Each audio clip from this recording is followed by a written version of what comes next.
Bonjour tout le monde. Je vais vous faire découvrir aujourd'hui The Antique Anatomy Tarot de Claire Goodchild, un tarot qui est traduit en français sous le titre de Le tarot du bien-être. Je ne vais pas faire de commentaires par rapport à la traduction. Alors j'ai ce tarot sur ma liste d'envie depuis quelques temps et j'ai eu l'occasion de le trouver en seconde main et j'ai trouvé ce format de poche. Donc il s'agit d'un tarot de taille plus petite qui est présenté dans une boîte métallique comme ceci. Personnellement, j'aime beaucoup avoir des tarots de plus petit format et présentés dans ce type de boîte métallique parce que j'ai tendance à souvent voyager et donc j'apprécie pouvoir emporter avec moi des tarots des oracles sans craindre de les abîmer. Donc, The Antique Anatomy Tarot est présenté dans cette magnifique petite boîte, encore une fois métallique. Et je vous montre l'arrière de la boîte. Alors, je l'ai reçu en milieu de semaine et je vais donc vous le faire découvrir. Alors, le tarot est accompagné d'un mini livret comme ceci qui démarre directement avec l'explication des majeurs. Donc même si le livret est assez petit, il y a pas mal d'informations qui sont proposées. Il y a le nom de la carte, ensuite les correspondances numérologiques, astrologiques, élémentales, des cartes compagnons, une explication de la carte et ensuite des mots-clés. Et c'est pareil pour les arcanes mineurs, même si il y a moins d'informations qui est proposée, mais là également vous avez le nom de la carte, une explication et quelques mots-clés. Et je pense qu'il n'y a aucune autre information, il n'y a pas de tirages qui sont proposés, non. Donc dans la version poche, en tout cas, vous avez un livret qui est très succinct, très concis. Alors je vous montre le tarot en lui-même qui a cette magnifique tranche dorée, personnellement j'adore. Alors pour vous donner une idée, par rapport à un tarot plus traditionnel, ici j'ai le Mother of Crows, vous voyez que le Antique Anatomy dans ce format de poche est effectivement assez petit, il tient assez bien en main. Alors, je vous montre les cartes, voilà le fou. Donc je suis toujours dans cette énergie pré-automnale, les vacances sont en train tranquillement de se terminer, les touristes ici sont partis, il fait à nouveau calme, j'adore la saison que nous avons en ce moment, il fait frais le matin mais encore assez lumineux, c'est encore très agréable de pouvoir aller à l'extérieur, en journée les températures sont plus douces et le soir il commence à petit faire plus sombre plus tôt, mais c'est encore très agréable. Il y a encore cette possibilité de pouvoir profiter de la soirée, encore aller se promener à l'extérieur avec mes petits chats. Donc voilà, j'adore cette période et je trouve que ce tarot il me convient tout à fait par rapport à cette saison. Il me met dans cette humeur pré-automnale, approche de Mabon. Et donc je me sens assez enjouée, comme vous pouvez certainement vous en rendre compte. Alors j'adore cette représentation de la prêtresse, je la trouve splendide. Ici l'impératrice, et je vous montre également l'empereur.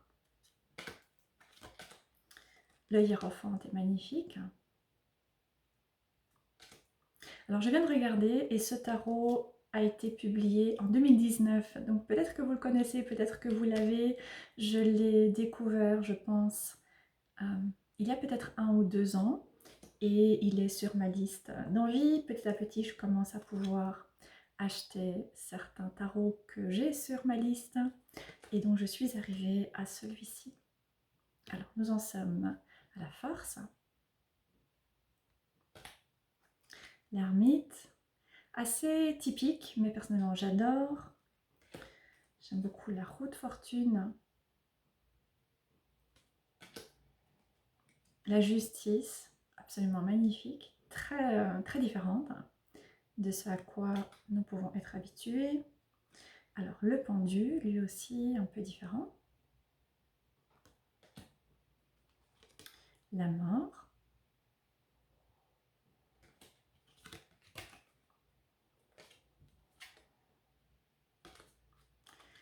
Je vous montre la tour qui est fabuleuse, absolument magnifique. L'étoile me plaît beaucoup aussi.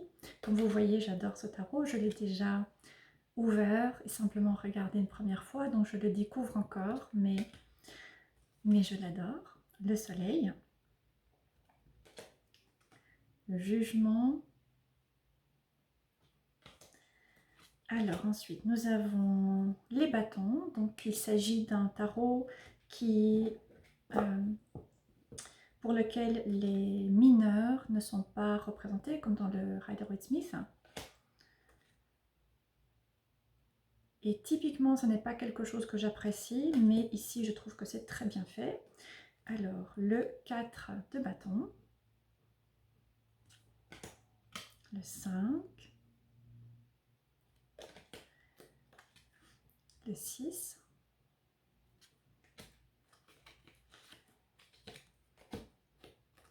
le 10, le page,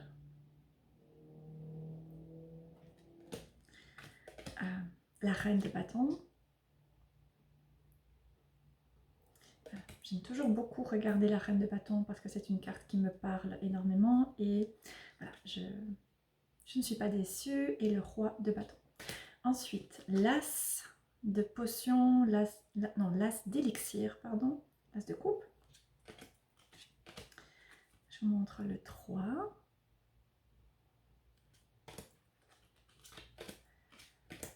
Six de coupe.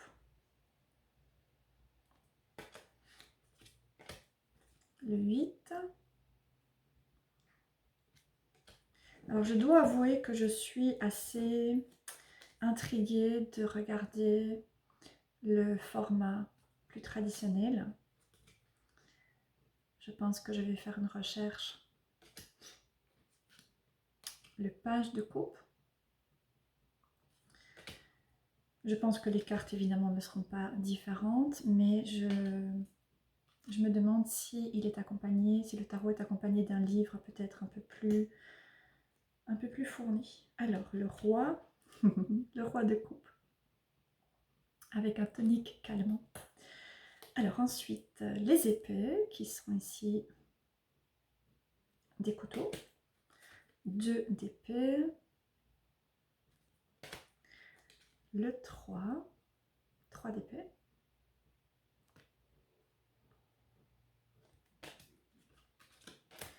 alors 6, 7 d'épée, 8 d'épée,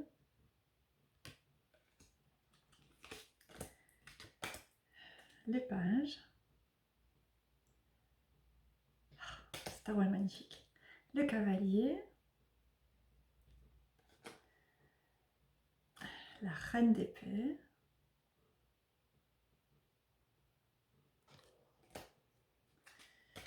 et ensuite les pentacles, l'as. Ça va ma chérie? Le 2 de pentacle. Je ne sais pas si vous entendez Shana qui ronronne. Elle est couchée à mes pieds. Le 3 de pentacle. Alors, le 5.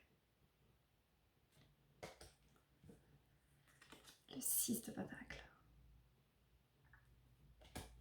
Le 7, j'adore. 7 de pentacle. 8 de pentacle. 10. Alors, le cavalier de pentacle. Et je m'arrête là. Voilà, donc comme d'habitude, je ne vous ai pas montré toutes les cartes pour que vous puissiez découvrir ce tarot si vous décidez de l'acquérir. Voilà, comme vous le voyez, c'est un tarot qui est très malicieux, qui est très joueur. Personnellement, il me met en joie. Il me donne littéralement envie de sourire, de rire. Je le trouve assez drôle et, comme je disais, malicieux. Donc j'ai hâte maintenant de l'utiliser, de pouvoir le purifier, de pouvoir me connecter à lui et commencer à réaliser des tirages. pour pouvoir me faire une autre idée de sa personnalité, de comment il souhaite interagir avec moi.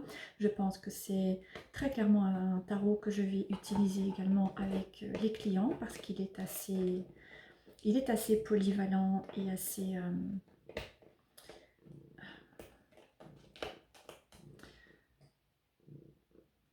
j'ai envie de dire générique, dans le sens où voilà, il est assez particulier, mais je pense qu'il pourra assez facilement passer dans différents types de tirages. Donc voilà, je me réjouis vraiment de commencer à l'utiliser. J'avais hâte de pouvoir proposer cette vidéo. Et je voulais profiter de ce tarot et de cette approche de l'automne et petit à petit de Mabon pour parler de l'intérêt d'avoir un tarot comme celui-ci dans sa collection et de travailler avec un tarot comme celui-ci. Donc, je pense que tout d'abord, il y a le style artistique qui personnellement me plaît, c'est tout à fait ce que j'aime, c'est voilà, il y a un mélange de d'énergie malicieuse et en même temps l'énergie de la mort qui est présente, mais en même temps il y a toutes ces fleurs qui viennent apporter cette énergie aussi de vie et de renaissance. Donc il y a un beau contraste au niveau de ce tarot. Et ensuite, il y a évidemment d'autres bienfaits à pouvoir utiliser un tarot comme celui-ci au-delà du style et des illustrations. Donc lorsque nous choisissons de suivre la voie de la sorcière ou une voie spirituelle qui est connectée à la nature, dans un sens plus large, eh bien, nous choisissons quelque part de reconnaître la valeur, la sagesse et la médecine de la roue de l'année et des cycles des saisons. Et donc, suivre cette roue de l'année, c'est suivre le cheminement de la déesse dans le monde d'en haut et le monde d'en bas. Et en même temps que nous suivons la déesse, que nous cheminons avec la déesse, eh bien, nous pouvons apprendre à mieux nous connaître et également à mieux nous comprendre. Et lorsque nous suivons la roue de l'année et les cycles des saisons, eh bien, nous apprenons à changer notre perspective linéaire, patriarcale et masculine à une perspective qui est plus cyclique et plus féminine. Et ces deux perspectives ont chacune leur place et leur valeur. Simplement, je pense qu'il y en a une qui prédomine très clairement par rapport à l'autre. Mais donc, lorsque nous commençons à rééquilibrer ces perspectives, eh bien, nous pouvons reconnaître que nous ne faisons pas constamment des expériences de croissance. Et il y a inévitablement des moments de perte et des temps de pause. Et nous allons rencontrer cette énergie de la mort, cette énergie de la Santa Muerte, à au moins un moment de notre vie, voire éventuellement à plusieurs moments de notre vie. Donc nous allons expérimenter la déesse qui effectue cette descente dans le monde d'en bas, dans le monde des enfers, qui n'a évidemment rien à voir avec l'enfer tel que décrit dans la pensée judéo-chrétienne. Il s'agit du monde d'en bas dans cette perspective chamanique. Donc un tarot comme celui-ci par exemple, eh bien, nous rappelle l'importance d'honorer la Santa Muerte, d'honorer la mort, de la manière qui peut vous parler en fonction de vos propres croyances et en fonction de votre propre pratique, c'est-à-dire de pouvoir prendre un temps pour honorer également la période de mort, des périodes de pause, des périodes durant lesquelles rien ne semble se passer dans notre vie. Alors que c'est justement lorsque nous sommes confrontés à cette expérience de pause et d'arrêt que nous faisons l'expérience de croissance la plus intense sur notre chemin. Donc, dans la mort, il ne se passe jamais rien. Notre vie ne s'est pas arrêtée. Nous ne sommes pas coincés. Lorsque nous pouvons revenir à, encore une fois, cette roue de l'année ou cette connexion à la terre, à la nature, au cycle de la nature et des saisons, eh bien nous pouvons nous rappeler en fait que nous avons choisi de suivre cette voie de la sorcière, de suivre une voie spirituelle alternative, que ce soit à travers les cartes, que ce soit à travers la médiumnité, que ce soit à travers l'énergétique, ou bien que ce soit par rapport à l'exploration de la spiritualité dans un sens très large. Et donc, nous savons que c'est une phase qui fait partie du cycle et qui, à un moment, va se terminer. À un moment, la roue va tourner et nous allons sortir de cette expérience de mort, de pause et d'arrêt et nous allons entrer dans la renaissance et ensuite dans la croissance. Et la roue continuera bien sûr de tourner par la suite.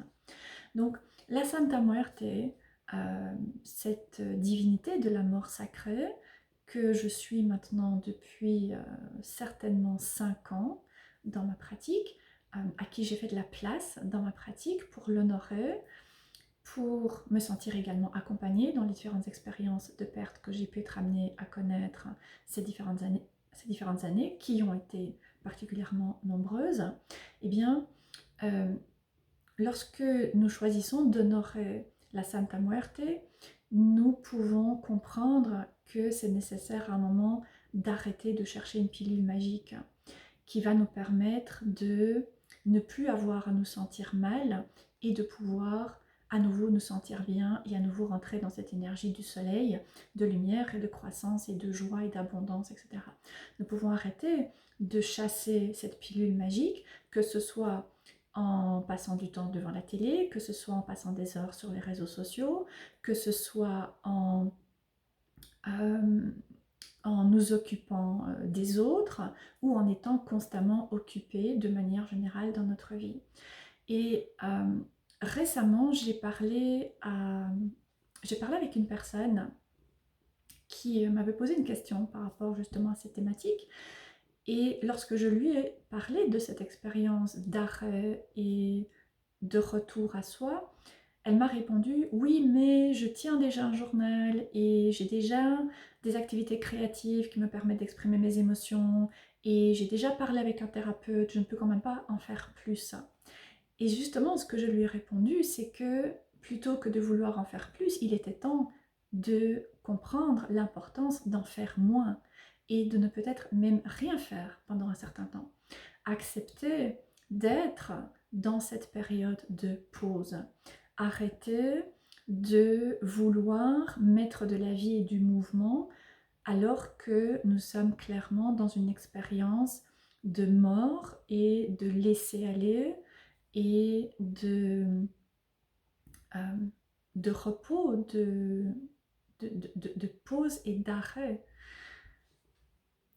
Et que c'est là encore important de sortir de ces conditionnements très patriarcaux qui prédominent aujourd'hui dans notre société, arrêter de vouloir constamment faire et accumuler et chercher autre chose. Arrêter de chercher un autre tarot qui va nous redonner un sentiment d'être en vie et un sentiment d'excitation parce que nous sommes de nouveau dans cette énergie de nouveauté. Arrêter de chercher un nouvel oracle parce que c'est enfin l'oracle qui va nous parler et qui va être génial. Arrêter de chercher une autre vidéo qui va nous permettre d'encore être occupé et d'encore écouter quelqu'un d'autre. Arrêter de chercher une autre formation, une autre méthode thérapeutique qui va enfin nous apporter la solution et nous permettre de trouver la raison de notre mal-être. Donc c'est important de pouvoir arrêter et revenir dans l'élémentaire, nous reconnecter à l'élémentaire et accepter que nous sommes là où nous sommes, que nous sommes dans cette phase, dans cette période d'arrêt, de mort, et nous permettre d'être, ne pas vouloir vivre une autre expérience, et nous permettre aussi de ressentir. Alors nous pouvons ressentir de la tristesse, nous pouvons ressentir de la souffrance. Évidemment, ces expériences, ces émotions ne sont pas nécessairement agréables, mais elles sont valides, elles viennent nous apporter un message. Nous pouvons également ressentir de la colère et de la frustration parce que nous aimerions tellement pouvoir être dans cette énergie de croissance et d'avancement, ou simplement pouvoir profiter de belles journées et faire la fête, ou peu importe. Donc nous pouvons évidemment ressentir de la frustration et l'exprimer, mais c'est important de pouvoir être dans l'instant présent et de ne pas lutter contre ce qui se passe, parce qu'en fait nous allons prolonger notre souffrance et nous allons accentuer encore notre souffrance. Tandis que lorsque nous revenons à l'élémentaire, que nous prenons ce moment pour être aligné avec les énergies, être aligné avec ce temps de pause, la carte de la mort dans le tarot, et bien à ce moment-là, nous pouvons retirer les leçons que cette expérience vient apporter sur notre chemin. Et encore une fois, la mort n'est pas rien.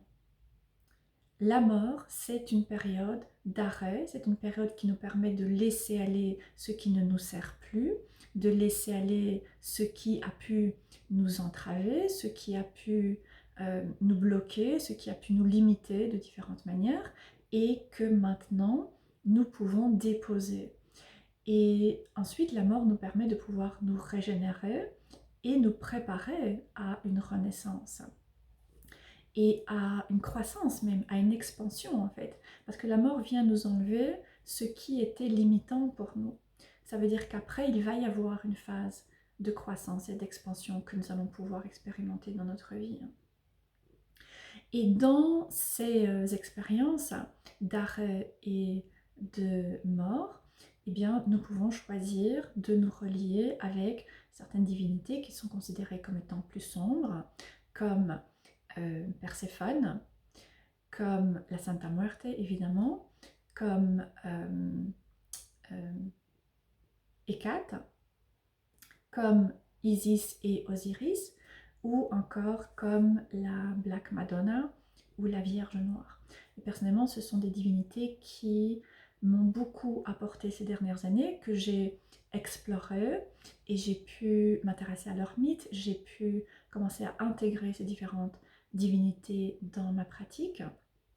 Et ce que ça m'a apporté, c'est pas une échappatoire par rapport à ce que j'ai vécu, parce que même en me reliant à ces différentes divinités, eh bien, j'ai eu à ressentir les émotions, j'ai eu à ressentir la tristesse, la perte, la souffrance, la colère et la peur, et tout un tas d'autres émotions qui ont pu être éveillées, mais ces divinités ont été avec moi. Ça veut dire que je ne me suis pas sentie seule, je ne me suis pas sentie complètement abandonnée.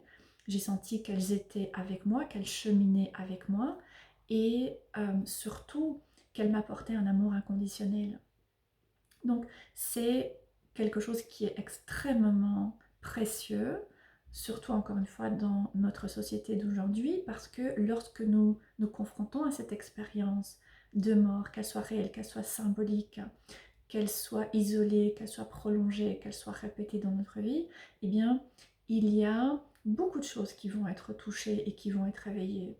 Et nous pouvons nous dire que nous avons échoué, nous pouvons nous dire que nous avons fait quelque chose de mal, que nous avons mal fait quelque chose, que nous aurions dû faire les choses différemment. Nous pouvons nous sentir responsables, ou nous pouvons nous blâmer quelqu'un d'autre. Donc il y a beaucoup de, voilà, encore une fois, beaucoup de jugements et d'émotions qui sont touchés lorsque nous faisons face à cette expérience qui est viscérale.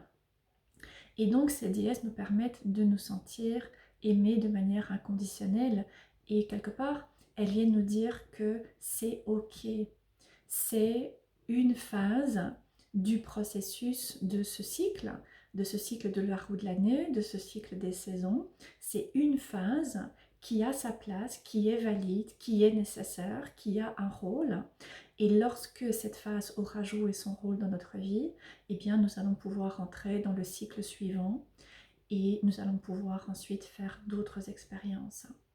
En ayant grandi, grâce à ce que nous avons pu vivre durant cette période d'arrêt.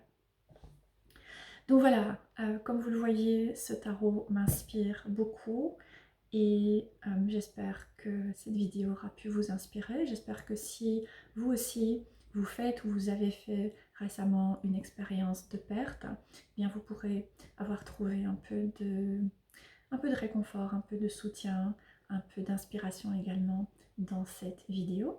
Je vais donc utiliser ce tarot et je proposerai une autre vidéo dans laquelle je vous donnerai mon opinion de manière un peu plus détaillée après avoir pu mieux le connaître. Voilà, je vous remercie de m'avoir suivi. N'hésitez pas à me laisser des commentaires en dessous de la vidéo, n'hésitez pas à me poser des questions, n'hésitez pas à interagir, likez la vidéo, partagez éventuellement et je vous dis à bientôt.